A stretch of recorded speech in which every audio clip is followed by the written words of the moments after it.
Welcome back, West Texas. I'm here now with your full forecast. Starting you off again with these current temperatures because we're having a little bit of a cool night, but this is about the coolest it'll get for the night. You see temperatures in the 40s for much of the big country. Got about 44 degrees in Abilene, 43 up here in Mason, 40 degrees over here in Eastland. It's a little bit warmer in parts of the Concho Valley. You see we get 56 degrees here in San Angelo, 55 in El Dorado and Sonora, but down to 49 at Paint Rock. So it's still a pretty temperate night overall. You know, these are temperatures that we were seeing for our high just a couple days ago. So it's a pretty nice night. For lows tonight, we are, like I said, we're around that point right now, but lows are going to be sticking in the 40s. A few places getting down to those lower 30s. You see basically this entire eastern or western edge of West Texas, 39 degrees from Snyder all the way down to Ozona. So a little bit chillier for them, but no one is going to be seeing freezing temperatures, which is definitely a blessing based on the weather we've had recently.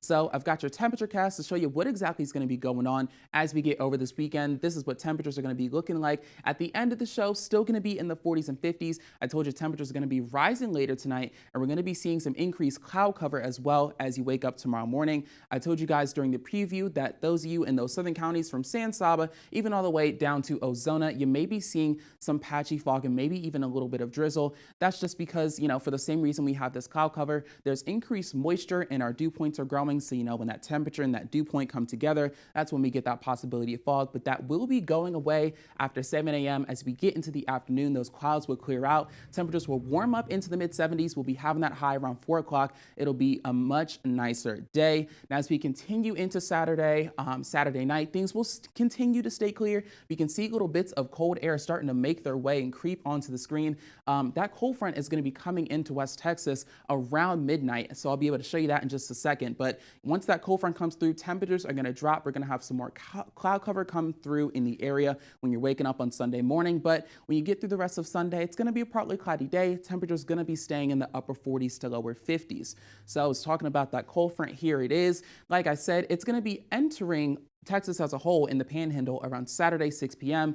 As we get closer to midnight, that's when it's going to be sitting on the edge of the big country. It'll continue to move through the area, and by 6 a.m., it'll already be out of West Texas completely. So you might not even see it when you wake up in the morning. It's going to continue to move out, and then Sunday will be a nice day afterwards because we have this high pressure coming in that's going to help push out some of that cloud cover, and we're going to have those northern winds come in.